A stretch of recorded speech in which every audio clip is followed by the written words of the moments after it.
American பையன் PTR. அண்ணன் பிடிஆருடைய பையன் எங்க படிக்கிறாரு?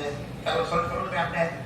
சும்மா போய் நான் டிவியில போய் பேசுவேன், நான் வாய் திறந்து பேசுவேன், மதுரை பத்திரிகையாளர் சந்திக்கலாம். ஏன்னா அறிவுள்ளவர்களான ஒரு வார்த்தை கேட்கிறேன். ஒரு அமைச்சர் அறிவுள்ளவர்கள் ஏற்றுக்கொள்ள மாட்டார்கள் சொன்ன பிறகு அந்த அமைச்சருக்கு திரும்ப நான் கேட்கிறேன், உங்களுடைய மகன் இந்திய குடிமகனா? முதல் கேள்வி.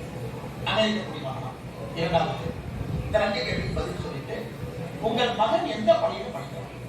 அப்ப உங்க மகன் 3 மொழி சொல்லிக் கொடுக்கக்கூடிய பள்ளியில படிக்கிறானா? உங்களுக்கு அறிவில்லை தானே? பிடிஆர் கண்ணாடி பார்த்து பேசிட்டு இருக்காரா? விமான நிலையத்துல இறங்கினோடனே ஒரு கண்ணாடி பார்த்து பத்திரிகை. ஆனா தமிழ்நாட்டை பொறுத்தவரை எல்லா அமைச்சருடைய குழந்தைகள், பேர குழந்தைகள் எல்லோருமே 3 மொழி தான் படிக்கிறாங்க.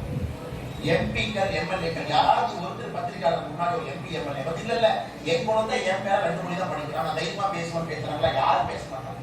அவர்களுக்கு ஒரு நாள், பொதுமக்களுக்கு ஒரு நாள். அதனால்தான் நம்முடைய மும்மொழி கொள்கையை நாம் சொல்வது சமக்கல்விங்கிற வார்த்தையை பயன்படுத்துறோம். எல்லோருக்குமான உரிமை என்று சொல்லியிருக்கோம். அரசு பள்ளியில படிக்கக்கூடிய 52 லட்சம் பேருக்கும், தனியார் பள்ளியில படிக்கக்கூடிய 56 லட்சம் பேருக்கும் சமமான கல்வி இருக்க வேண்டும். அப்படி இருக்கும் பொழுது ஒரு பக்கம் 3 மொழியும் ஒரு பக்கம் 2 மொழி இருப்பதை எப்படி ஏற்றுக்கொள்ள முடியும்? இது முதல்